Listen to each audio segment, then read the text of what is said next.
વિદ્યાર્થી મિત્રો, જય સ્વામિનારાયણ. ધોરણ 11 કોમર્સની અંદર આપ સૌનું હાર્દિક સ્વાગત છે. આપણે ગયા પિરિયડમાં આર્થિક સુધારા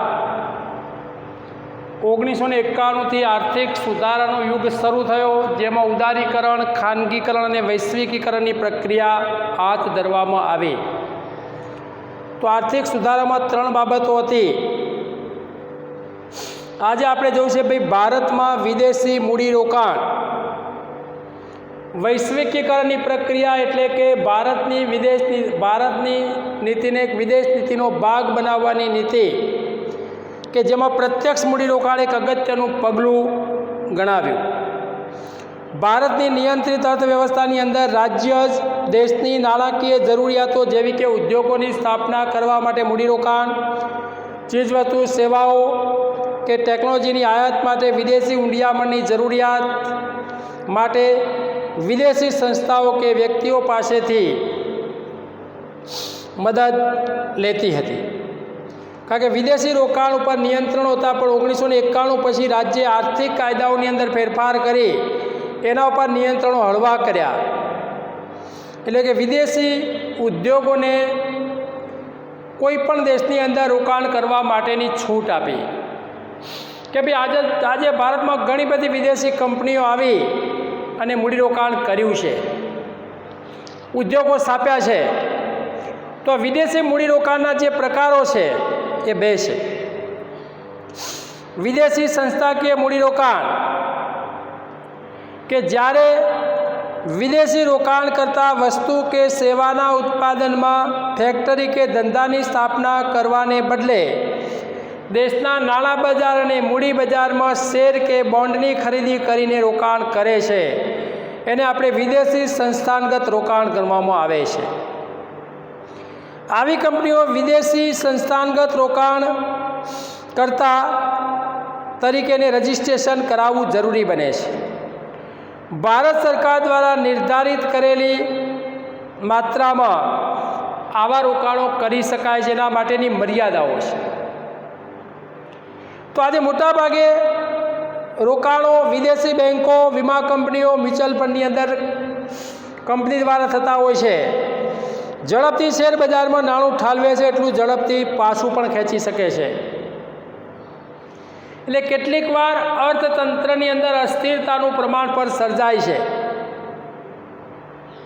પ્રત્યક્ષ મૂડીરોકાણ, વૈશ્વિકીકરણ બાદ ભારતમાં વિદેશી કંપનીઓએ ઉત્પાદન અને વેચાણના ક્ષેત્રોની અંદર સીધું જ રોકાણ કરવા દેવામાં આવે તેને પ્રત્યક્ષ વિદેશી મૂડીરોકાણ કહે છે.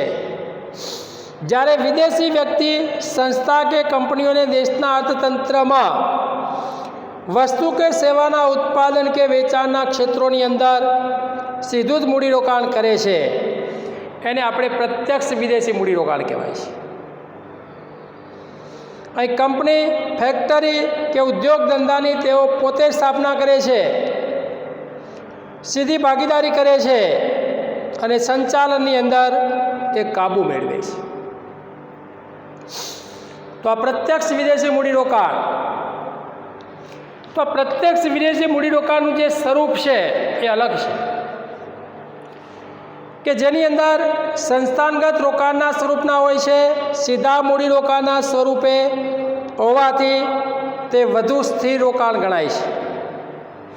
તેમાં યંત્રો, કાચો માલ અને સંપત્તિના સ્વરૂપમાં હોય છે. તે દેશમાં નવી ટેકનોલોજીના સ્વરૂપે આવે છે. તે કાર્ય સંસ્કૃતિ ઊભી કરે છે. તો આ પ્રત્યક્ષ વિદેશી મૂડીરોકાણનું સ્વરૂપ છે કે ભાઈ પ્રત્યક્ષ સીધા આપણે જોઈએ કે ભાઈ ઉદ્યોગપતિઓ પોતાની મૂડી રોકે છે. ભારતની વિદેશ વ્યાપાર નીતિના પડકારનો સામનો કરી આવી, કારણ કે આંતરરાષ્ટ્રીય સ્પર્ધા સામે ઘરેલું ઉદ્યોગોને રક્ષણ આપવા માટેની આયાતો પર અંકુશ રાખવાની જરૂરિયાત. કારણ કે આપણે આંતરરાષ્ટ્રીય સ્પર્ધા સામે ટકવાનું છે, કે વિશ્વના ભિન્ન દેશો આપણે જોઈએ કે ભાઈ જુદી જુદી વસ્તુનું ઉત્પાદન કરે છે અને એકબીજા દેશોને મોકલે છે, પણ એની સામે આપણે ટકવું છે, સ્પર્ધા કરવાની છે. કે ભાઈ ભારત ઇંગ્લેન્ડને ચા પૂરી પાડે છે, પણ જો એ સારી ચા ના આપે તો ઇંગ્લેન્ડ આપણા ભારતની ચા લેવાનું બંધ કરે તો ભારતે વિદેશી ઊંડિયામણ જે મળે છે બંધ થઈ જાય. ઘરેલું ઉદ્યોગોનું ઉત્પાદન વધારવા માટે આયાત અવેજીકરણ માટે ટેકનોલોજીકલ યંત્રો, પૂરક યંત્રો અને સંસાધનોની આયાતનું પ્રમાણ નક્કી કરવું. તો એના માટેનું પ્રમાણ નક્કી કરવું. વિદેશી ઊંડિયામણ બચાવવા બિનજરૂરી ચીજવસ્તુઓની આયાત ઉપર અંકુશ રાખવો કે નહીં, કોઈ પણ આપણે જોઈએ કે એના ઉપર અંકુશ રાખવો જરૂરી છે. આવશ્યક આયાતો માટેની ચૂકવણી માટે જરૂરી ઊંડિયામણ કમાવા માટે નિકાસોને પ્રોત્સાહન આપવું.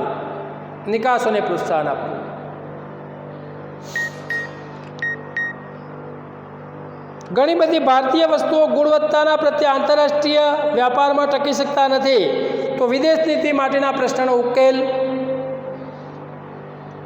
નો પડકારજનક હતો કે ભાઈ આજે આંતરરાષ્ટ્રીય બજારની અંદર આપણે કેટલીક વસ્તુઓ સામે ટકી શકતા નથી.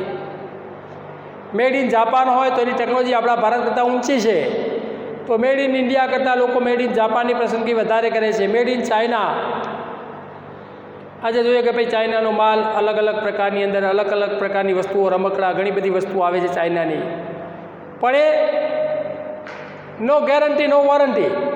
દુકાનમાંથી પગથી ઉતર્યા નીચે ને પછી વસ્તુ બગડી ગઈ તો પૂરું થઈ ગયું, એની કોઈ ગેરંટી કે કોઈ વોરંટી નથી.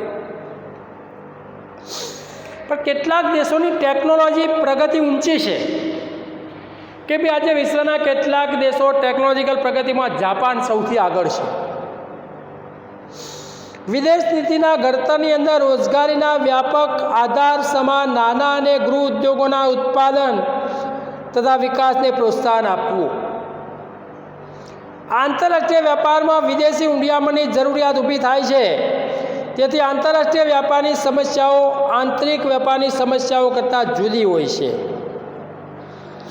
તો આ તમામ પ્રકારની આપણે જોઈએ કે ભાઈ વિદેશ વ્યાપાર નીતિ દરેક દેશની અલગ અલગ હોય છે કે ભાઈ વ્યાપાર કઈ રીતે કરવો, ક્યારે કરવો, કેટલા પ્રમાણમાં કરવો, કઈ પદ્ધતિથી કરવો, ઉત્પાદન ક્યાં કરવું, ક્યારે કરવું, ઉત્પાદનના સાધનોને ક્યાં રોકવા, એ જે તે દેશની વિદેશ વ્યાપાર નીતિ દ્વારા નક્કી કરવામાં આવે છે.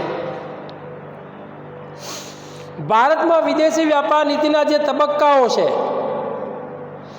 કે વૈશ્વિકીકરણ પહેલાંની વિદેશ વ્યાપાર નીતિ, વૈશ્વિકીકરણની નીતિ આપણે 1991ની અંદર અપનાવી, જુલાઈ 1991માં.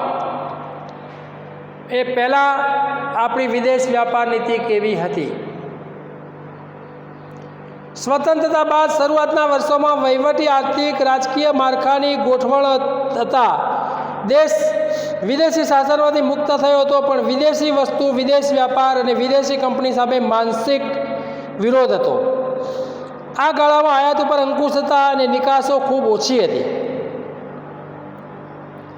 કારણ કે આપણો દેશ જ્યારે આઝાદ થયો ત્યારે આપણે અનાજની બાબતમાં પણ સ્વાવલંબી નહોતા. અનાજ જેવી જરૂરિયાતની વસ્તુ પણ આપણે રશિયા પાસેથી આયાત કરતા હતા. કે ભાઈ ભારતે મિશ્ર અર્થતંત્ર અપનાવ્યું. આયોજન દરમિયાન મોટા પાયાના ઉદ્યોગોની સ્થાપના તથા જરૂરી ઉદ્યોગોના વિકાસ માટે મોટા પાયે આયાતો થઈ. વિદેશી ઊંડિયામણ ઘટી જવા પામ્યું. વપરાશી ચીજવસ્તુઓની આયાતો ઉપર પણ ભારે નિયંત્રણો થયા. પણ ભારતની વિદેશ વ્યાપાર નીતિની અંદર ઉદ્યોગો ઉપર સંરક્ષણ ઉપર ભાર મૂકવામાં આવ્યો છે. આયાતો પર અંકુશો લાગ્યા, નિકાસો વધારી, વિકાસ કરવાનું જે સ્વીકાર્યું, જેમાં આજે ભારતની ખેત પેદાશો, હસ્તકલા અને ઝવેરાત. આજે ભારત તમે જુઓ કેટલીક ખેત પેદાશ, મરી મસાલા, તેજાના, મલમલ, રેશમી કાપડ, ઘડી, હસ્તકલા કારીગરીની વસ્તુઓ અને ઝવેરા, સોના ચાંદીના આભૂષણોની આપણો દેશ આજે નિકાસ કરે છે. એની સામે ટેકનોલોજી આધારિત બિનપરંપરાગત નિકાસો પણ આપણે જોઈએ ભાઈ વધારવામાં આવી. તો વિદેશી ઊંડિયામણના બજારની અંદર રૂપિયો એ સરકારના અંકુશમાં રખાયો. જ્યાં રૂપિયાના અવમૂલ્યન દ્વારા નિકાસ વધારવાની નીતિ અપનાવાઈ, ત્યાં તો મોંઘી થઈ ગઈ. અને આપણે જોઈએ કે ભાઈ કોઈ પણ દેશની અંદર આયાત અને નિકાસ બંનેની અંદર ફેરફાર જોવા મળે છે. પણ જો દેશની આયાતો ઓછી હોય અને નિકાસો વધારે હોય તો એ દેશને વિદેશી ઊંડિયામણ પ્રાપ્ત થાય છે. એનાથી વિરુદ્ધ પરિસ્થિતિ હોય કે ભાઈ આપણી આયાતો વધારે હોય અને નિકાસો ઓછી હોય તો આપણે ઊંડિયામણ ખર્ચવું પડે છે, જે દેશની રાજકીય સ્વતંત્રતા માટે જોખમરૂપ છે. એનાથી દેશની રાજકીય સ્વતંત્રતા જોખમાય છે. તો આજે શરૂઆતની અંદર આયાત અવેજીકરણ દ્વારા આયાત ખર્ચ ઘટાડવાની વ્યૂહરચના પણ અપનાવવામાં આવી. તો ભારતની વૈશ્વિકીકરણ પહેલાંની દેશની વિદેશ વ્યાપાર નીતિ એ કંઈક અલગ હતી. વિદેશ વ્યાપાર નીતિના આપણા જે તબક્કા છે એ વિદેશ વ્યાપાર નીતિના તબક્કા એ અલગ હતા. તો ભારતની વિદેશ વ્યાપાર નીતિ કે જેની અંદર વિદેશી ઊંડિયામણના બજારથી રૂપિયો સરકારના અંકુશમાં રખાયો, જ્યાં રૂપિયાના અવમૂલ્યન દ્વારા નિકાસ વધારવાની નીતિ અપનાવાઈ. પણ વૈશ્વિકીકરણ પછી ભારતની વિદેશ વ્યાપાર નીતિ કેવી હતી કે 1991થી ભારતે આર્થિક નીતિઓનું પરિવર્તન કર્યું. વિદેશ વ્યાપાર નીતિ સંરક્ષણને બદલે મુક્ત કરવામાં આવી. રૂપિયાને વિદેશી ઊંડિયામણ બજારની અંદર ક્રમશઃ અંકુશ મુક્ત કરવામાં આવી. સીધા વિદેશી મૂડીરોકાણની છૂટ અને ખાનગીકરણને પ્રોત્સાહન આપવામાં આવ્યું, જેથી દેશની વસ્તુઓ ઉત્પાદન વેચાણ કરી શકે છે. ભારતને પણ વૈશ્વિકીકરણના લાભ મળતા એટલે બીજા દેશોની અંદર પણ નિકાસ વધી. એટલે ભારતનો હિસ્સો વધે એ માટે આ નીતિ ઘડવામાં આવી. કારણ કે ભારતે આઝાદી બાદ ઘણી બધી વસ્તુઓની આપણો દેશ આજે નિકાસ કરવા લાગ્યો છે. આજે આપણી નિકાસો વધી છે, એની સામે આપણા દેશની આયાતોમાં પણ આજે જોઈએ કે ભાઈ નોંધપાત્ર ઘટાડો થયો છે, નિકાસોમાં વધારો થયો છે. તો આયાત નિકાસ માટેનું સરવૈયું, દેશની અંદર આયાત અને નિકાસ માટેની ભૂમિકા એ મહત્ત્વની બાબત છે. તો કોઈ પણ આર્થિક સુધારા જે શરૂ થયા તો 1991થી આર્થિક સુધારનો યુગ શરૂ થયો, જેમાં 3 બાબતો હતી: ઉદારીકરણ, ખાનગીકરણ અને વૈશ્વિકીકરણ. 3 બાબતો હતી. ઉદારીકરણ એટલે કે સરકારી અંકુશો કે નિયમનો ક્રમશઃ ઘટાડતા જઈને બજાર તંત્ર દ્વારા નિર્ણયો લેવામાં આવે તેવી વ્યવસ્થા, એને આપણે ઉદારીકરણ કહેવાય છે. કે ભાઈ ગ્રાહક, વેપારી અને ઉત્પાદક પોતાને યોગ્ય લાગે તેવા નિર્ણયો લે અને અમલમાં મૂકે તેવી વ્યવસ્થા, એને ઉદારીકરણ કહેવાય. ખાનગીકરણ કે રાજ્યની માલિકી કે જાહેર ક્ષેત્રની માલિકીના સાહસો ખાનગી ક્ષેત્રને સોંપવાની પ્રક્રિયા, એને ખાનગીકરણ કહેવાય છે. અને વૈશ્વિકીકરણ એટલે કે વિશ્વની અર્થવ્યવસ્થાને ભારતની અર્થવ્યવસ્થાનો એક ભાગ બનાવવાની નીતિ, એને આપણે વૈશ્વિકીકરણ કહેવાય છે. તો આની આર્થિક સુધારની જે અસરો ઉદ્ભવી એ આપણે આવતા પીરિયડમાં લેવાની છે.